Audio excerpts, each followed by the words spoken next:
Hello, and welcome to our Bible study. It is week 5, and the title of this chapter for week 5 is The Cost. And this is one of my favorite chapters. I think it's also one that is so very relevant and important to our understanding of discipleship today. Uh, there was a period of time in the church where there was a huge emphasis on what we might call revivalism.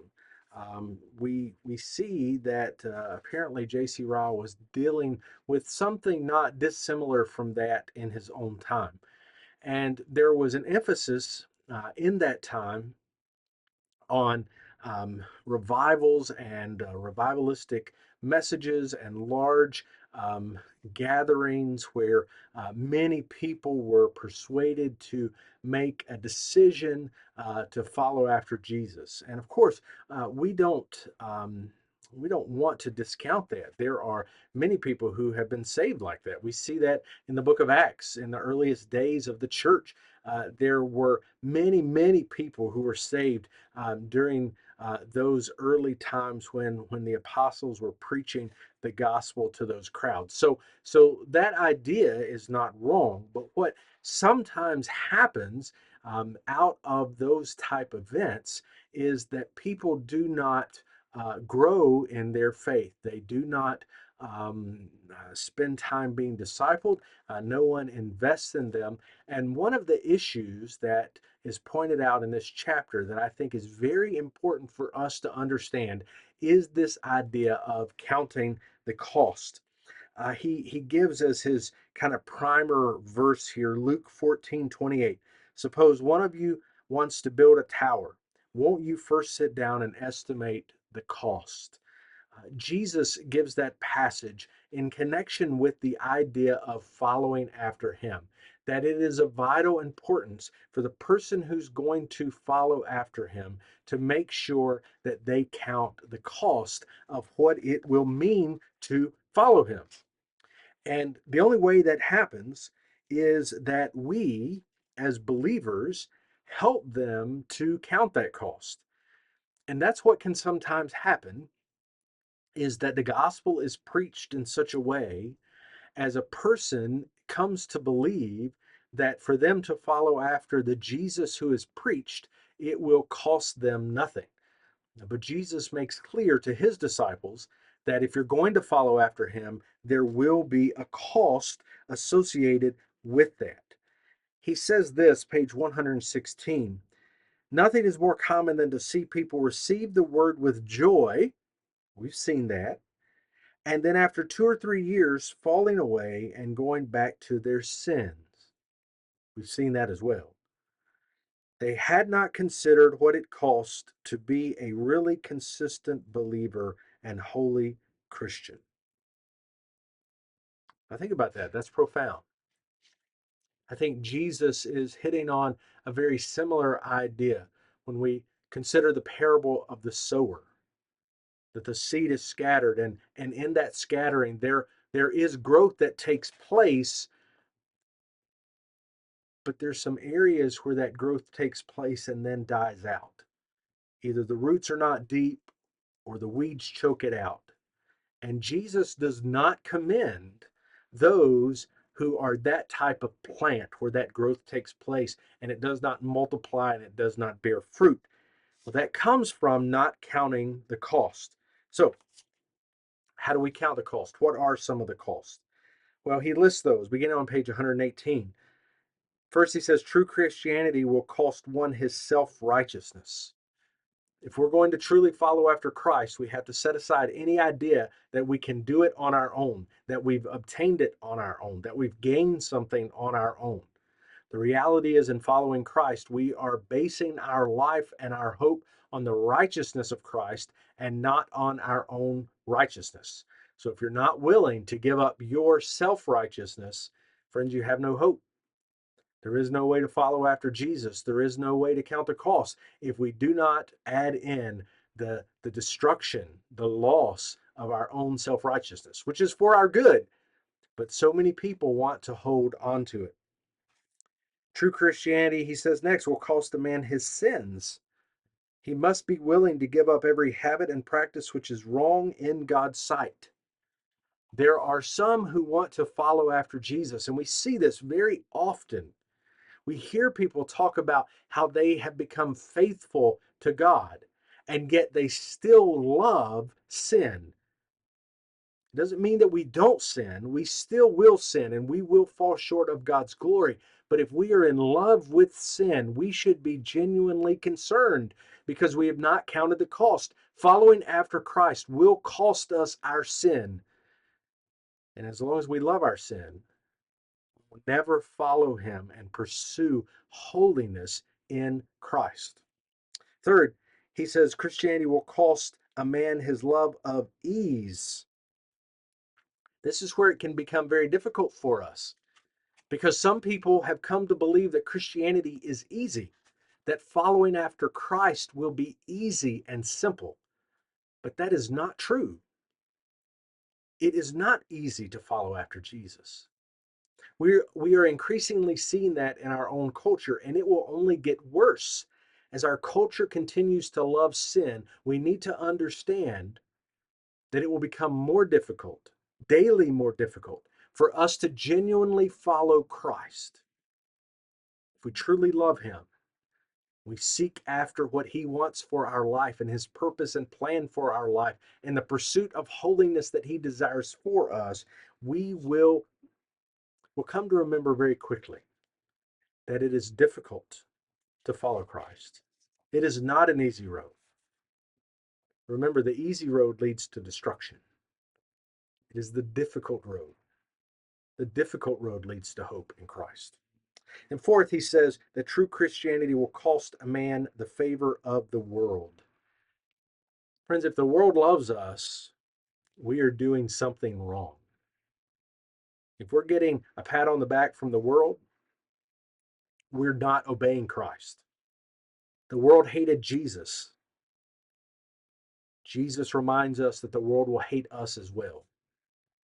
And so, if you really want to be loved by the world, if that's what you truly desire, if that's the thing that's most important to you, understand that that is not properly counting the cost of following after Jesus. And it will be problematic in your pursuit of holiness. You will find yourself in constant tension with the world. The world will desire that you do things that Christ has said not to do. The world will tell you that things are okay. Christ has said they're not. If you don't want to give up that ease, and if you don't want to give up that favor that comes from the world, then you need to understand it will be difficult to follow Christ in the way that Christ has called you to follow him.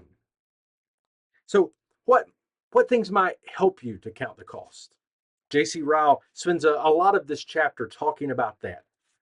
How can you begin to frame in your own mind what it means to count the cost and how you can do that willingly and accurately so that you are pursuing Christ and living faithfully in his kingdom? Well, a couple of things he gives, a list here that we can consider. He says, count up and compare the profit and loss if you're truly a Christian. You may possibly lose things in this world, but you'll gain the salvation of your soul. Which is more important to you? What you have here, the treasure that you have on earth, or what is ahead, the salvation of your soul? You need to count that and compare. How do these things weigh out? Put them in a balance, if you will, in your mind. Which one is of the utmost importance? Next, he says, count up and compare the praise and the blame. You're going to be blamed by men, praised by God. Which is most important to you? Is it most important that you be praised by other people or praised by God? Because if you're praised by God, other people will blame you. They will say things about you. They will bring you down. They will attempt to destroy who you are. Again, you must count the cost and consider what is most important to you. What thing do you care most about? What possession do you care most about? The praise of men or the praise of God? You can't have both. You have to weigh them and consider. He says, count up and compare the friends and the enemies. Who will be your enemy if you are truly a follower of Christ? The devil will be your enemy. The wicked will be your enemy. Who will be your friend? Christ. Christ will be your friend. So again, you have to weigh that. Do I want to be friends with the wicked? Friends with the enemy? Is that what is most important to me? Or do I want to have friendship with God? Again, you can't have both. They're not both available to you simultaneously. To be a friend of one is to be an enemy of the other. And so it is important for us as Christians to count that cost. Which is most important to us? We have to compare and count up the life that is now and the life that is to come. It's the fourth thing that he gives us here to help us count the cost. Which is most important? This time or the time that is to come? If you are a Christian, this life will not be about ease. It will not be about things being easy and simple. Following Christ will make your life more complicated. But in the future, in the life that is to come, we shall enjoy in Christ rest forever. Which is most important to you? Living for this life, achieving things in this life, gaining things in this life, or the rest that is to come, the eternal rest that comes from being with Christ, from enjoying Him forever, for being present in His kingdom and spending all eternity with Him. Which one is most important to you? As you count the cost of following Christ, you have to understand that it will be difficult to enjoy every part of this life and enjoy ease in this life and also experience the rest that is to come with Christ. Now is the time that we would work. We would serve Him faithfully. Rest is coming, an eternal rest with Him. But we have to decide, does this momentary life outweigh an eternity with Jesus? Thinking of that helps us to count the cost. Next, he says we have to count up and compare the pleasures of sin and the happiness of God's service. See, worldly things, being a worldly person, it causes us to experience something that is hollow, unreal, and unsatisfying. That's what sin does. It seems good maybe for a moment, but it leaves us hurting. It leaves us empty. We have to compare that with the happiness that comes from Christ, happiness that is solid and lasting and substantial. Sin is just for a moment. And sin causes us such sorrow. It is necessary then for us to count up and compare these two. The pleasures of sin, which are no real pleasures at all, or the pleasures of Christ, which last forever. They bring us joy and they're meaningful. They give us hope. We have to compare the pleasures of sin, the pleasures of God's service. He says next, we have to count up and compare the trouble that true Christianity entails and the troubles that are in store for the wicked beyond the grave. If we think about the difficulty that comes in following after Jesus, difficulties that last just for a moment, for this life, difficulties that can still be filled with joy that comes from knowing and following after Christ. And we compare those difficulties in this life with following after Jesus with the difficulties that come for the wicked beyond the grave. Think about what comes for the wicked. The wicked does not stand in the day of judgment. He's brought low. The wicked, when he stands before Christ, is told to depart from me, you worker of lawlessness. He's cast out. He's cast out of the presence of God, and and into eternal pain and torment. Yes, in this life, for a moment, the wicked may get to enjoy some type of joy and pleasure, or at least the shallowness that he thinks is joy and pleasure that comes from sin. But for eternity, he is separated from God and spends that eternity in torment. But the one who in this life endures a little suffering and a little difficulty for the name of Christ, for all eternity, that one gets to enjoy the presence and the pleasures of Christ. His hope in Christ becomes sight as he sees him and spends an eternity with him with that joy. We need to count up and compare the trouble that we have in this life as a believer compared with the trouble that the wicked have once they stand before Christ and are told to depart. Next, he says we need to count up and compare the number of those who turn from sin and the world to serve Christ and the number of those who forsake Christ and return to the world. This should genuinely concern us as believers that there are so many who do not count the cost well and turn back. If we're going to follow Christ, we want to follow him faithfully. The old hymn goes that there's no turning back, no turning back. That must be our attitude. That must be our mindset. What it means to follow Christ faithfully throughout this life in comparison to those who follow him for a moment. Say they follow him.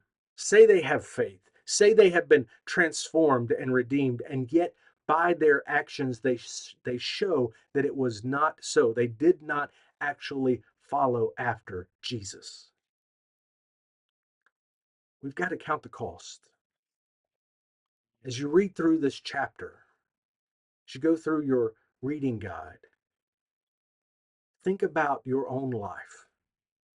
Have you spent time counting the cost of what it means to follow after Jesus?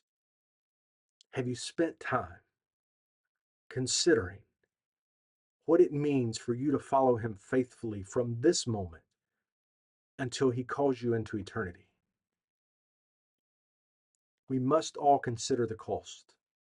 And as we point others toward Jesus, we must do so not telling them some falsehood, not promising them some easy road, but telling them both that it is difficult to follow Jesus, but it is worth it because it means we get to be with the one who made us and enjoy his rest, enjoy the pleasures of heaven, enjoy the mercy of God in our life for all eternity.